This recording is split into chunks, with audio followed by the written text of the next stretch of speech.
from Hiram Club. B.Scott from Hiram Club. B.Scott from Hiram Club. B.Scott from Hiram Club. Welcome to the B Block Podcast. I am your host, Brandon Scott. I appreciate you for joining me. And this show is going to be a little bit different. I would love to come to you with more of a, content, Houston sports content centric, maybe even NBA Finals sports content centric episode. That'll come later on in the week. I think in the meantime, a good way to hear whatever I have to say about what's going on in sports, specifically the local sports. If you check this out before Wednesday at 10 a.m., you can hear me on Payne and Pendergast on SportsRadio 610 in the mornings from 6 to 10 a.m. Central Time through Wednesday. I'm in for Seth Payne. And that includes 610 Day, which is when I'm recording this on the tail end of 610 Day. Got to be a part of that. That was really cool. I'm going to talk about that in just a little bit. And I'm going to talk about a few things, but I just wanted to let y'all know off the top of this that this is going to be a little bit more of a personal episode for me, just to kind of give y'all a sense for what's going on, what's happening. There have been some changes, some significant changes, I think, in life and at the station at 610.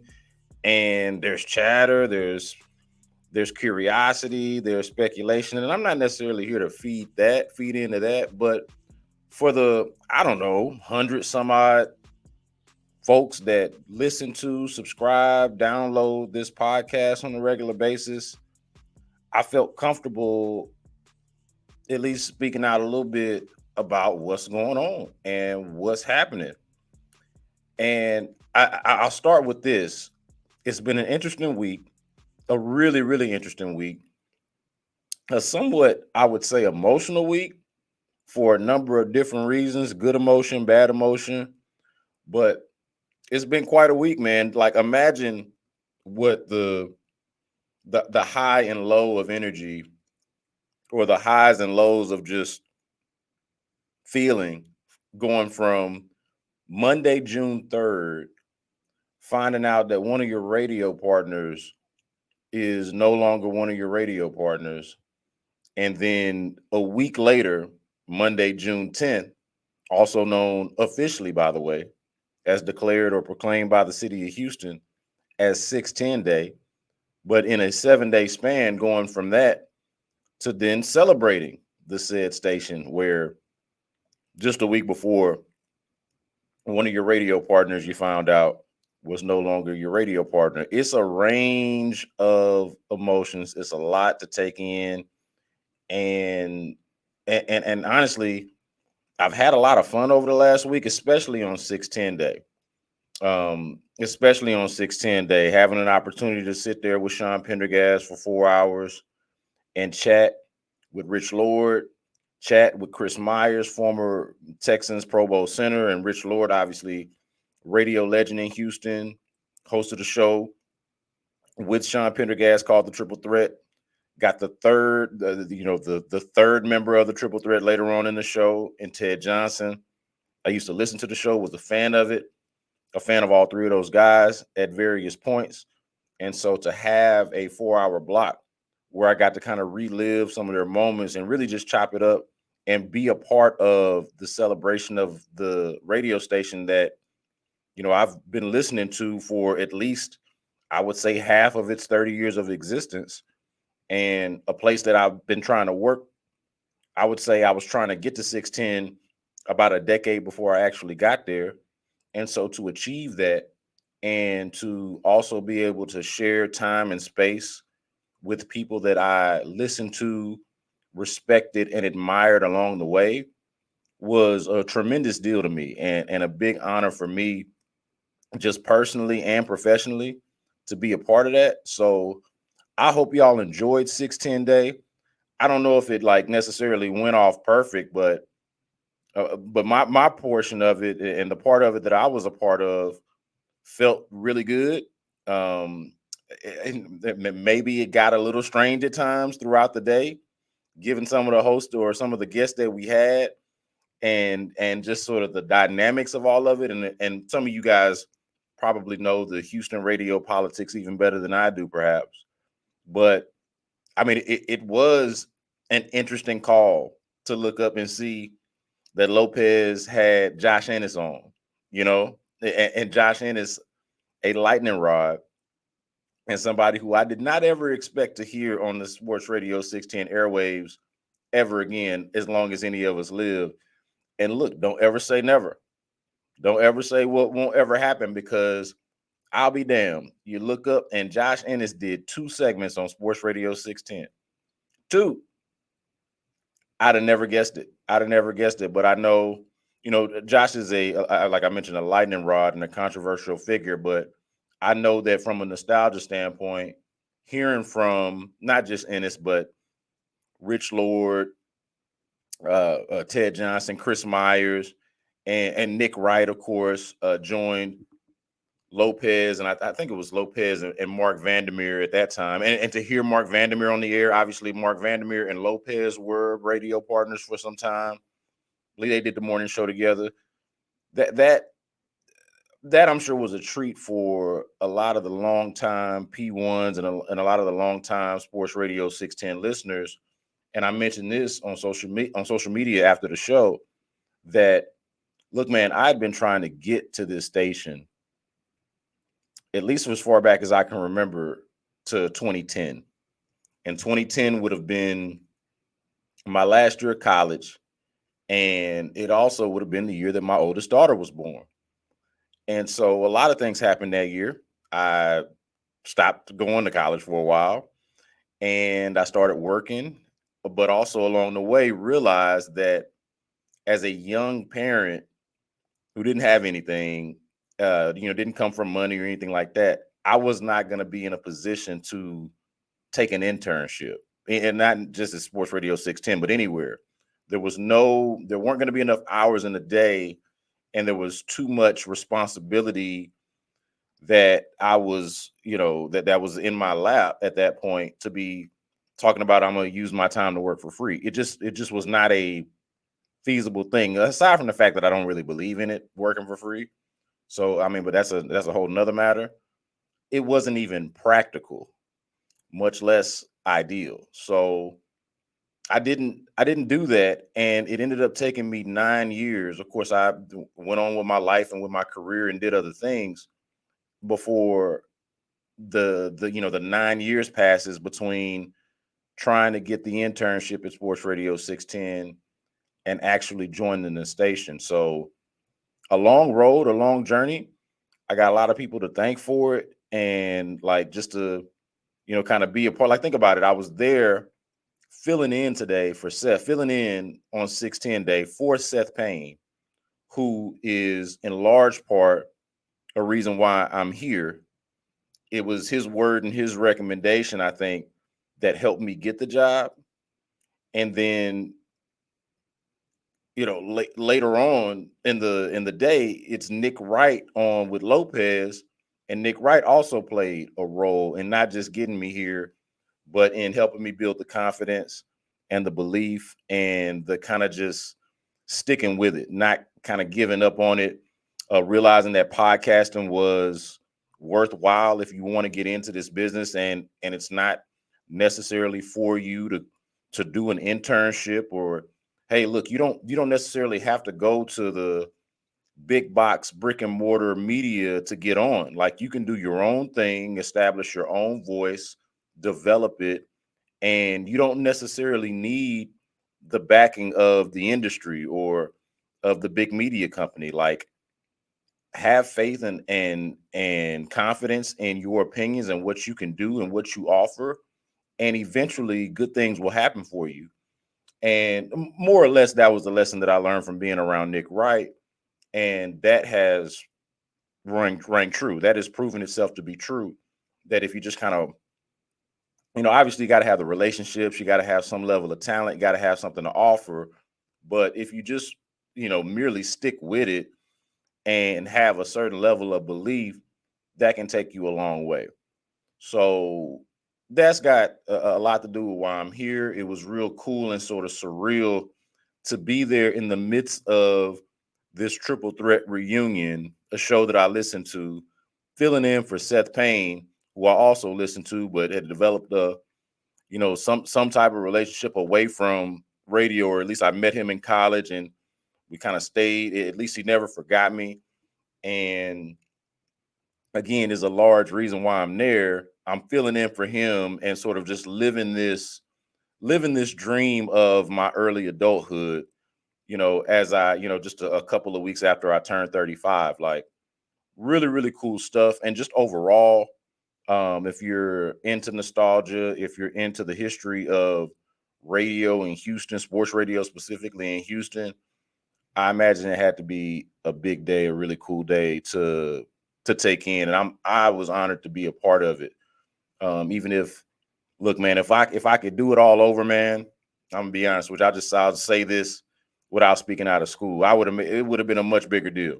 We would have made a much bigger deal of that. It would have looked a lot different, if I could go back.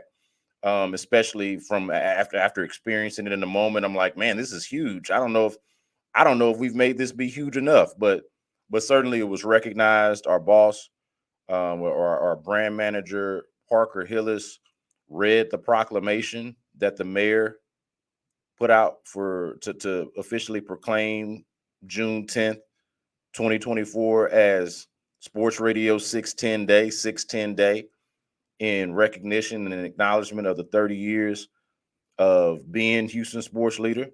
So, and I don't know if they've been the sports leader the whole 30 years, but certainly for most of the time that I've been around and that I've been following it, that's been the case. So, uh, that was cool. That was cool. Honored to do 610 Day. Also looking forward to getting back to the regular type of show, like a more of what we actually do on Tuesday and on Wednesday. And you might hear this by the time you hear this or see this, those shows may have already happened. But I am also looking forward to that element as well, because I think Pendergast does a really good job of putting shows together. And he and I both, one reason why I think we work together, well, he's the kind of the standard in the industry, but also he and I both play pretty well off of anybody, including each other. So when we get together and do a show, to me, it's a top notch show, because, well, first of all, like I said, he's kind of the standard, and then I am able to jump in and compliment it and not really take a step back. That's one thing that I take pride in, and when I do Paint and Pendergast, which has been probably, I'd have to say right now, got to be the most successful show, standing show right now in Houston. Payne and Pendergast, sort of historically, and not just Sean, but Sean and Seth as a pairing has kind of been the standard for sports radio in Houston for, I'm guessing, like going on at least 5 years, maybe more now. And so the thing that I take a lot of pride in whenever I fill in either for Sean or Seth, and it's normally Seth, and me and Sean in there, but either way, and it goes this way for all of the shows, but specifically with this one, is to be able to jump in and to not feel like there is a drop off in the show. Now, obviously, I'm not Seth Payne. Obviously, I didn't play 10 years in the NFL. I don't have the same level of expertise, experience, and honestly, Seth Payne's personality is unique enough that I don't think I could replicate that even if I try. I don't think anybody could come in and just be Seth Payne. So it's not like I'm coming in trying to be him or match him or anything.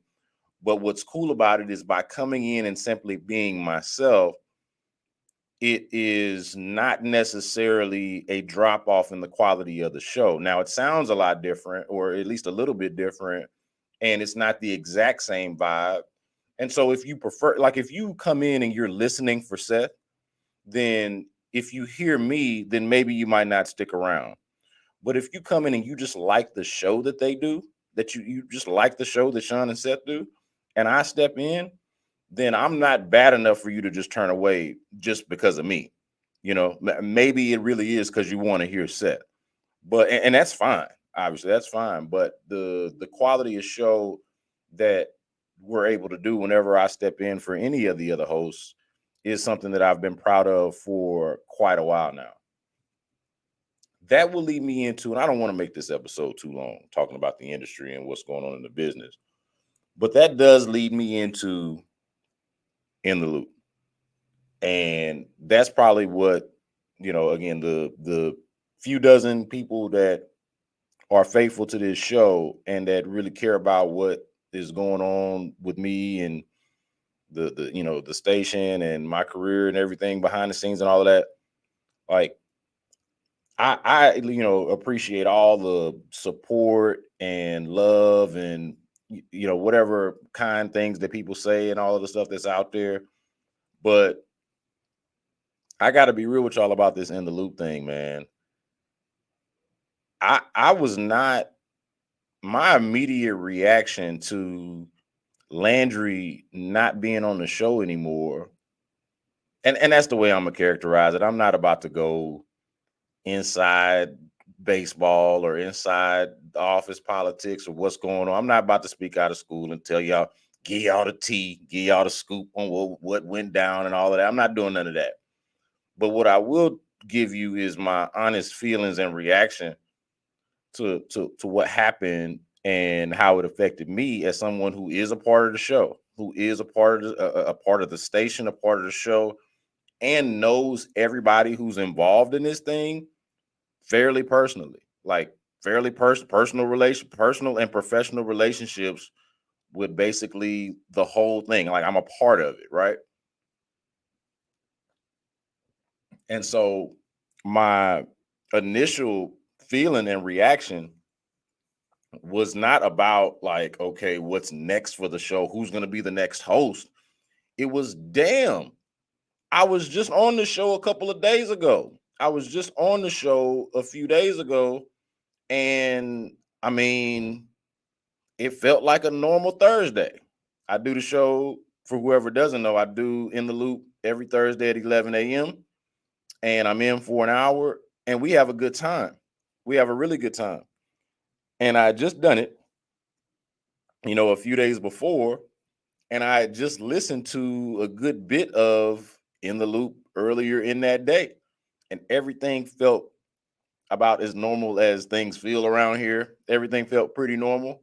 And then to find out at the end of the day, an hour and some change after the show, that show as I knew it and as we have known it was no longer, was upsetting.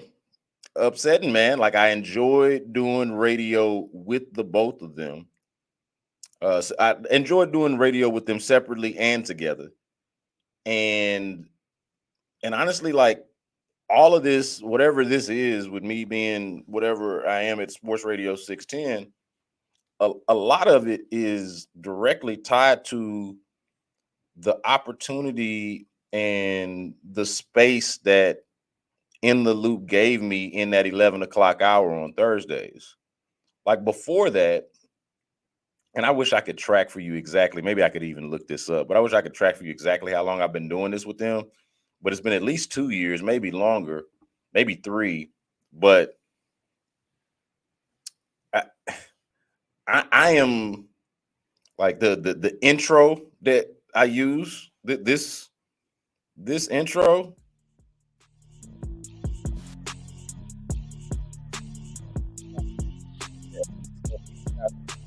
Intro.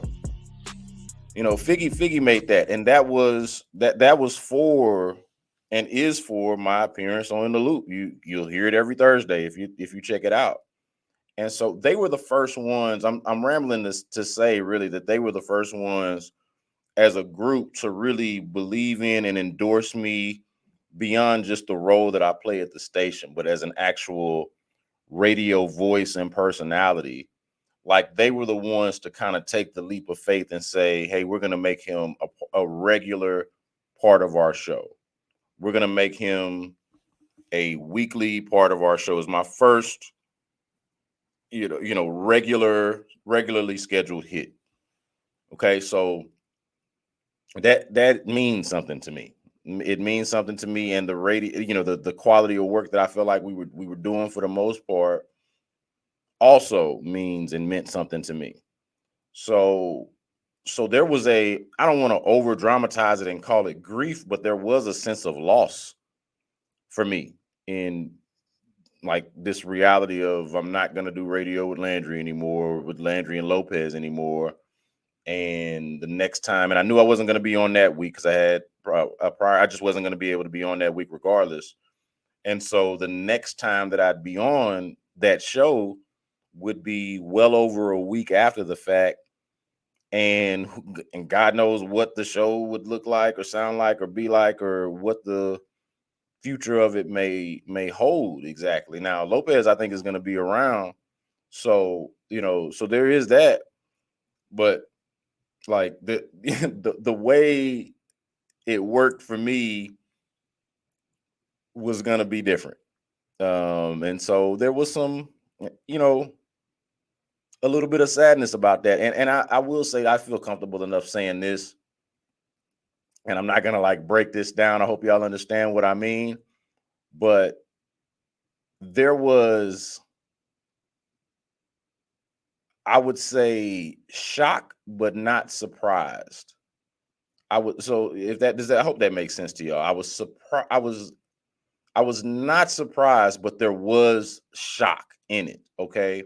Not surprised because again, I know the show dynamics, I know the people that are involved, I know a lot of the behind the scenes context that doesn't necessarily come across the show, and quite frankly is not really anybody's business.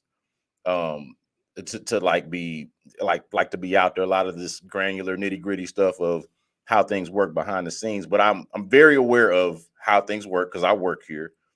And so with that, maybe this should not have been a surprise per se, but that it would actually happen or that it would come to that was a shock to my system. And then just the finality of it, the reality and finality of it. Like this really happened.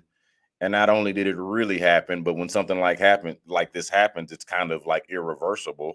It's not like the next day we're gonna be like, oh, just kidding. Nah, everybody come back and it's all gonna be good. Like nah, this decision been made. This is the thing that's happening. This is really happening. So yeah, man, I ain't feel good about it. I didn't feel good about it. Wasn't in the best of moods. Um, was curious because I didn't necessarily get all of the details and everything like immediately. So I, like others, was also curious on like, man, what happened? What the hell? What happened? What happened to the show? Especially as someone who's a part of it. Like, hey, y'all, what we doing in the loop? What's good? You know. So like, I experienced some level of, again, I don't want to over dramatize it and call it grief because I've actually experienced that. I know what that actually feels like, and I don't want to even compare this to that. But there was a sense of loss, a feeling of loss. Okay, so that's number one with that. But also the next thought, and I'm not going to say it took me a super long time to get here because it is the next logical question. It is the next logical thought. But since I am a regular member of the show and I am kind of like the go-to fill-in host when either one of those guys is gone. Like Landry's gone, I'm in with Lopez. Lopez is gone, I'm in with Landry. And that's kind of the ideal way it works. Now, sometimes you might see others that fill in, but I think it's fair to say, and I don't have any kind of like mixed feelings about saying this, that I of probably more than anybody fit the personality and tenor of that show more than most. And I don't think that was lost on either one of the hosts. And so I'm kind of just a natural fit in or fill in, I should say. Now, because of that, it also makes you wonder, okay, so does that mean, like, am I gonna do the show? Do they expect me to do the show now? Are they gonna want me to do the show now? Should I want to do the show now? Am I like next man up? Does that make sense for me? Does that make sense for the show? Like now what happens? Because I mean, the next logical question is what happens next, and the next logical answer, you could argue, not just me, but I would be among the possible answers, right? Like I don't think there's a way to avoid that without feeling too self-important or arrogant or anything. Like I'm not the only person that could go in there and do that show.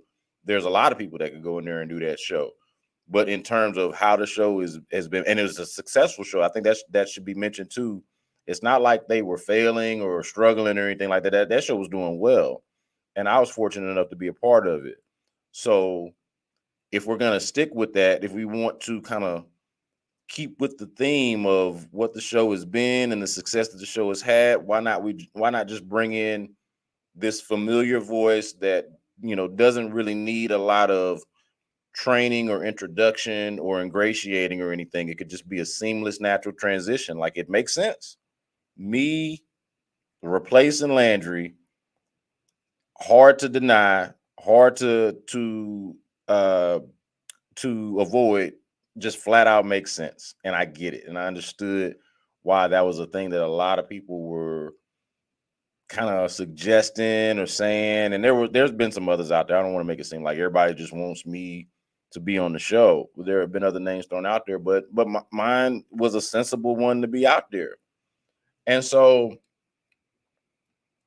that was also a struggle for me because there is, like I mentioned, I spent almost a decade trying to get to 6'10".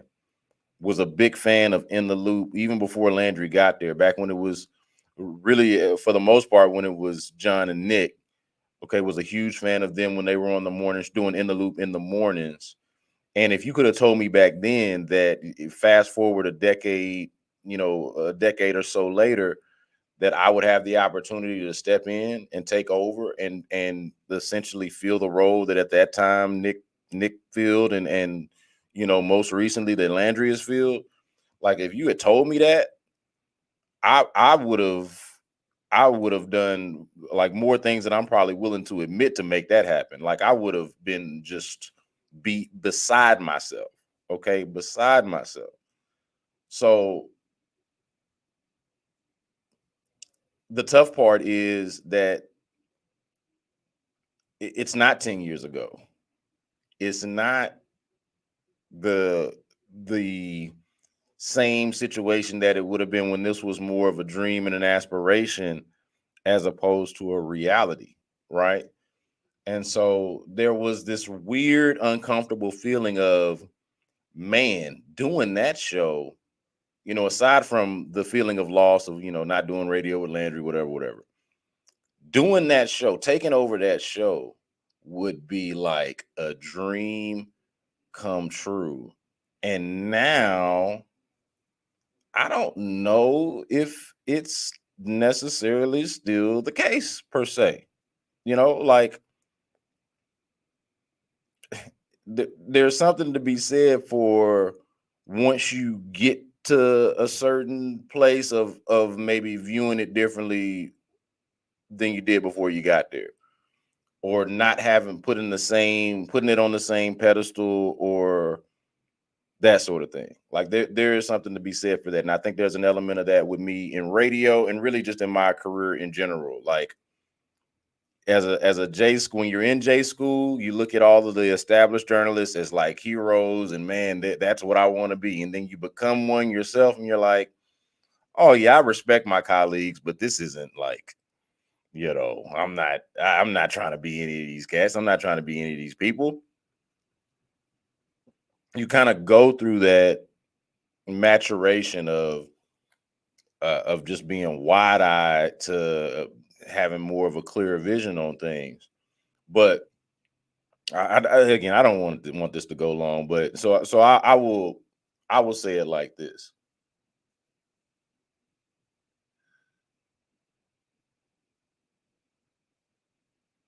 I plan to still be on In the Loop. I plan to still do what I've been doing the whole time, making my weekly appearances and doing what I do behind the scenes from the digital standpoint, and just doing my thing, doing what I've been doing in the capacity that I've been doing it. I can say as of right now, as I record this, toward the end of 610 day, where I'm doing this in the 9 o'clock hour, toward the end of 610 day, I got Astros and Giants on my phone over here looking at the game, keeping up with the game. Gonna be on with Payne and Pendergast, or for Seth Payne with Sean Pendergast for the next 2 days. As I sit here and record this podcast right now, there have not been any kind of conversations about me taking over that show or hosting with Lopez. Um, that conversation just has not happened, and I'm not saying that it should have or that it's going to or what. I'm not saying any of that. I'm just saying that that conversation as of right now has not happened.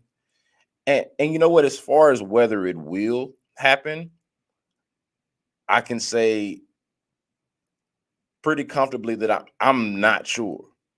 Like, I'm not sure that it's going to happen or that it really needs to. Not really sure that it needs to. Because here's the thing. So many people are like, man, you deserve that opportunity. You deserve that show. You deserve this. You deserve that. Man, look, I don't think y'all understand how good I got it.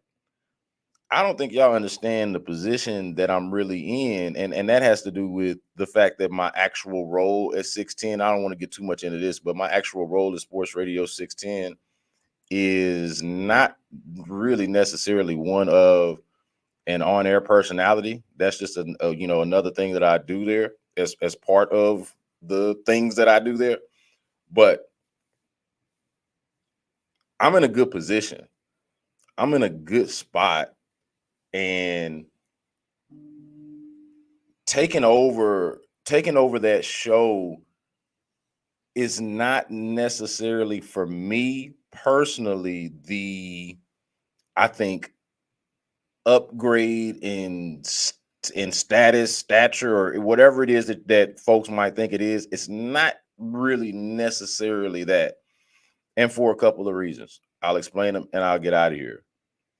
For one, my footprint at the station is already pretty large. Like, I get that I don't have a show with my name on it. I'm not on every day.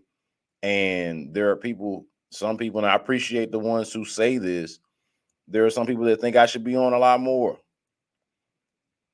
But the role that I play at the station overall, like at large, is a significant one. And that goes for both on the air and off the air. Right. And that means something to me. I take pride in it.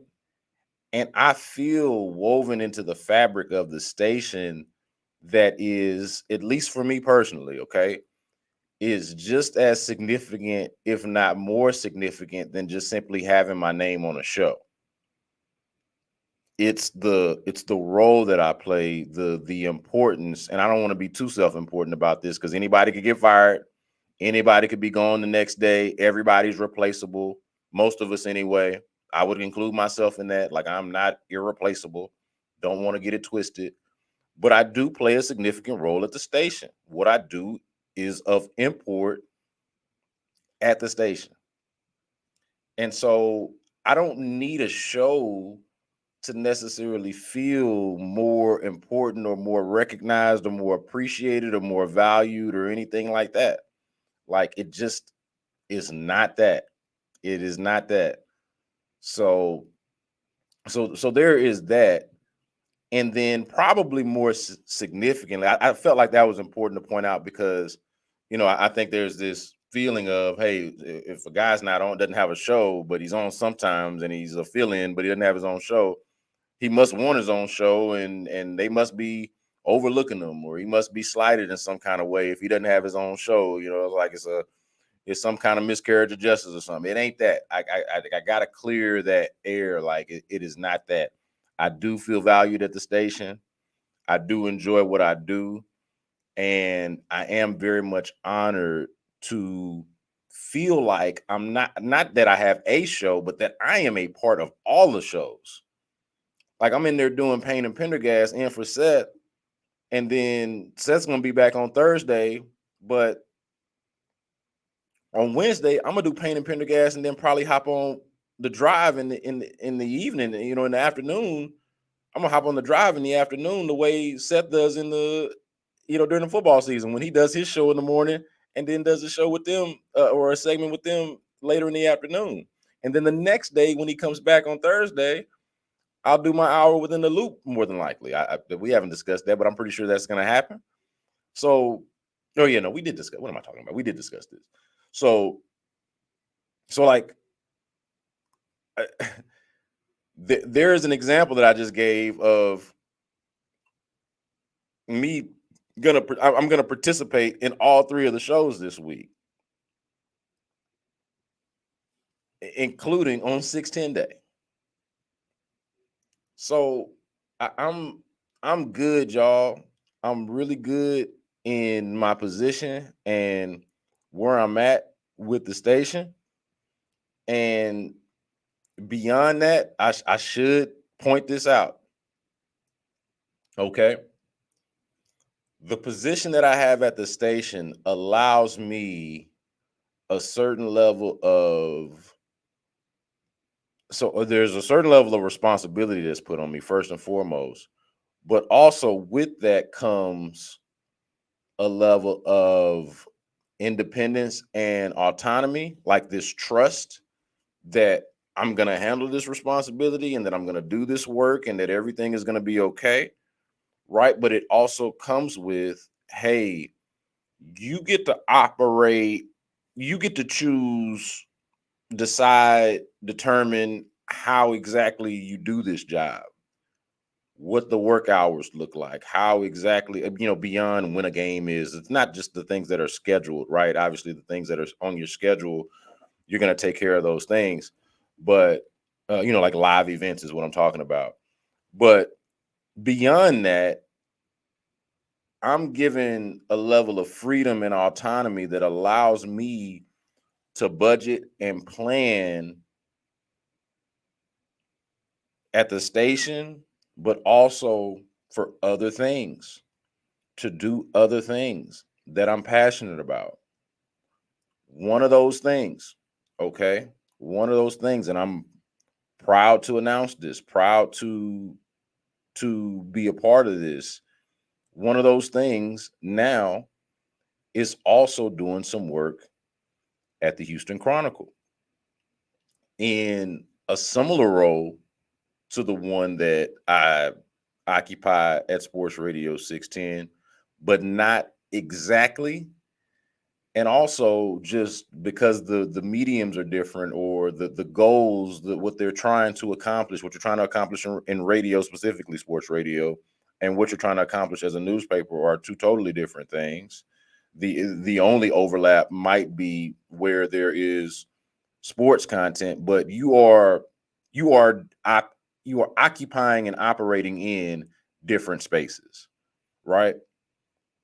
Well, I have found a way, and this is just really cool for me personally, but I have found a way to make it work to where I am now doing audience work for the Houston Chronicle, homepage, newsletters, social media, headlines,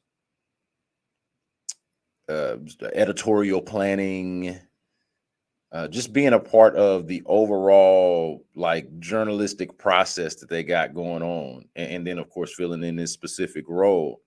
But I'm gonna be able to do that on the weekends, mostly on the weekends, and also dedicate every other waking hour of my life essentially to 610. And that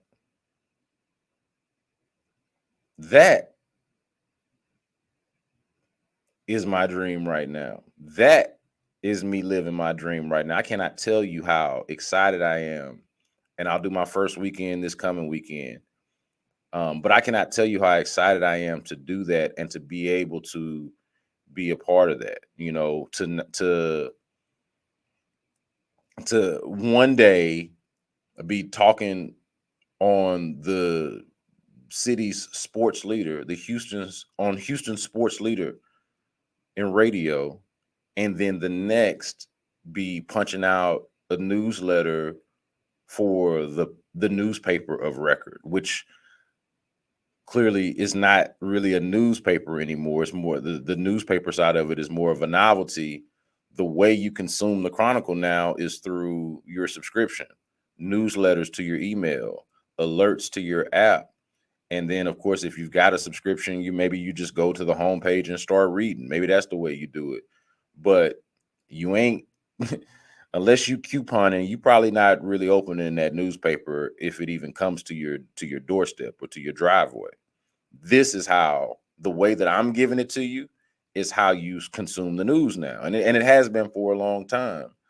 So to go from, hey, I'm gonna talk on the radio about sports, and then the next day I'm gonna give you the news in your inbox, and I'm gonna get paid for all of it.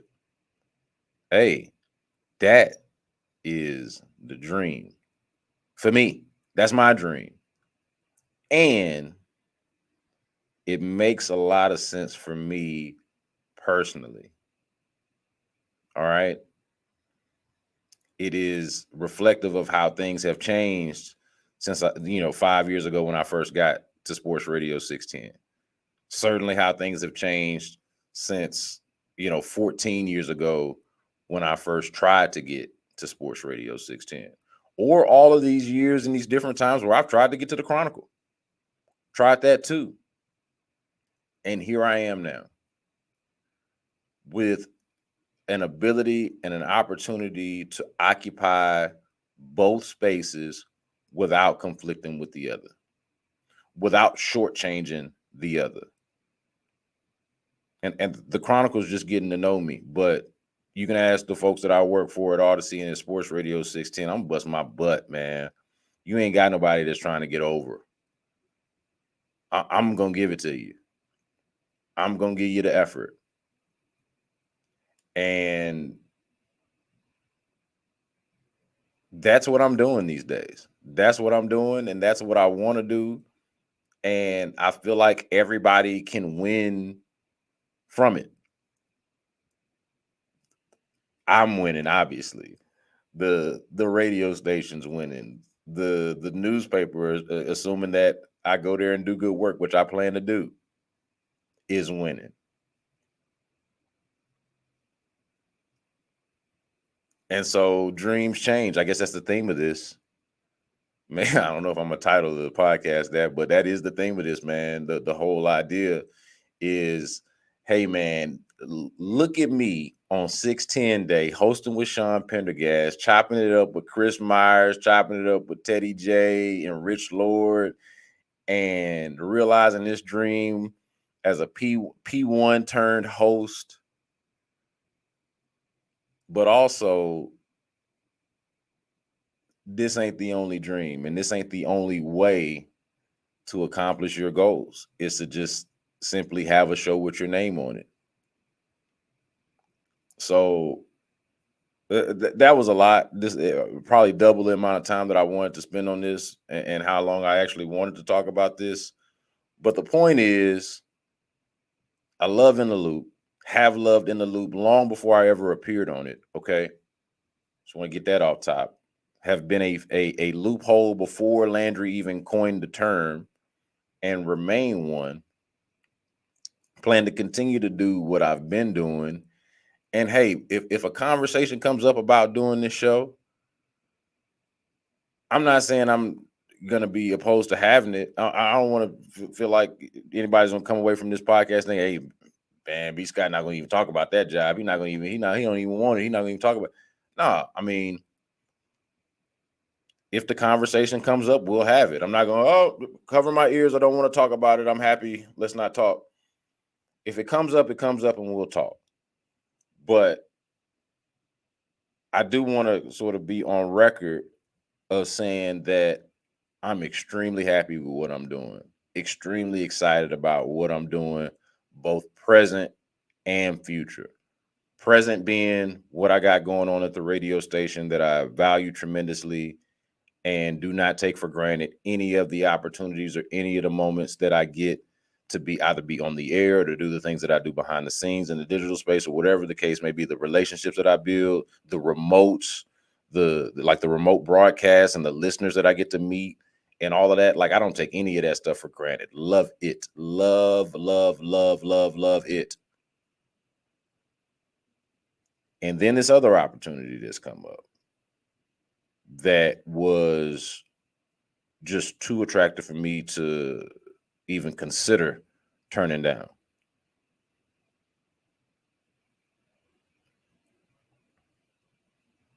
So your boy is, man, I'm doing better than y'all realize, man. I'm doing so much better than y'all realize. So much better than y'all realize.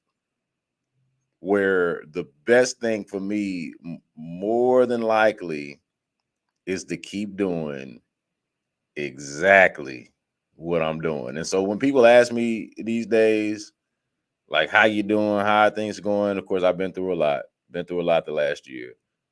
It is a lot of, man, it might sound cliche, but there's just truth to it.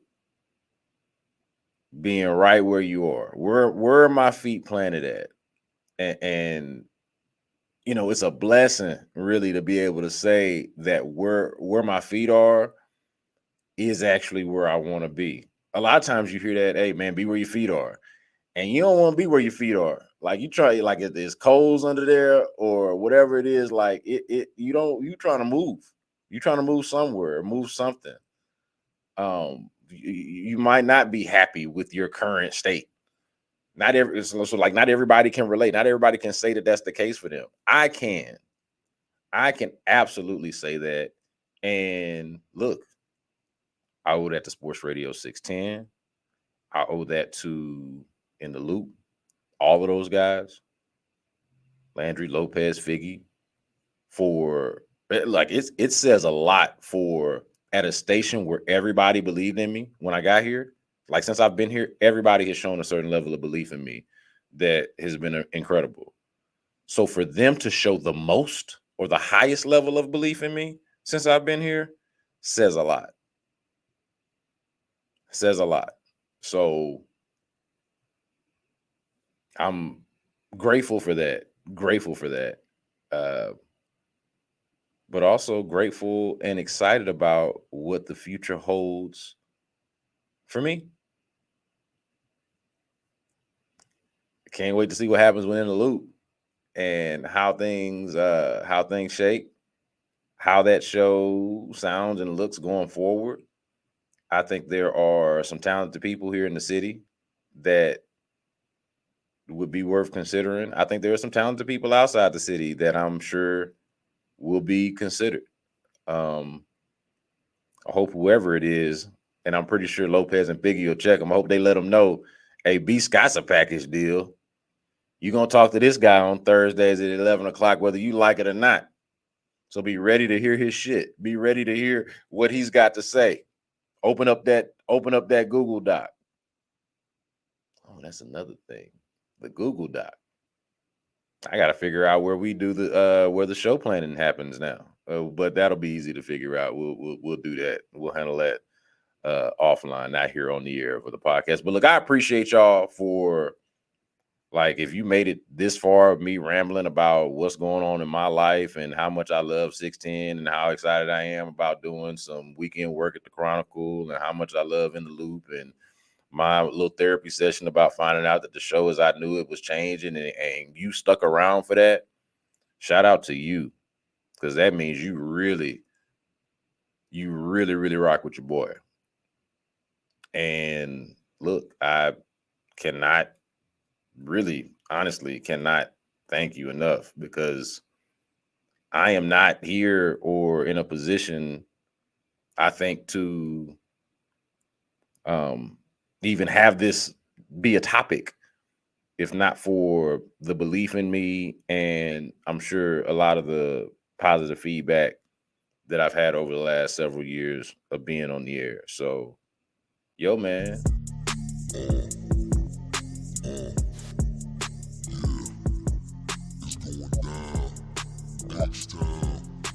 Make sure that you subscribe, rate, review, tell a friend. And until next time, y'all be good. From Hiram Clark, B.Scott from Hiram Clark, B.Scott from Hiram Clark, B.Scott from Hiram Clark. Do the Hiram Clark, do the Hiram Clark, do it. Do the Hiram Clark, do the Hiram Clark, do it. Do the Hiram Clark, do the Hiram Clark, do it. Do the Hiram Clark, do the Hiram Clark, do it. B.Scott from Hiram Clark, coming down looking smart. Candy paint on the car, push the button just to start. Riding clean, looking fly. H-Town till he die. Swinging down West Time and throw the deuces in the sky. Sam Houston represent, you other cats irrelevant. He be at the press conference, getting all the questions in. 6'10 represent, you know how he do it. B.Scott from Hiram Clark, do it. B.Scott from Hiram Clark, B.Scott from Hiram Clark, B.Scott from Hiram Clark, B.Scott from Hiram Clark, B.Scott from Hiram Clark, B.Scott from Hiram Clark, B.Scott from Hiram Clark, B.Scott from Hiram Clark. Do the Hiram Clark, do the Hiram Clark.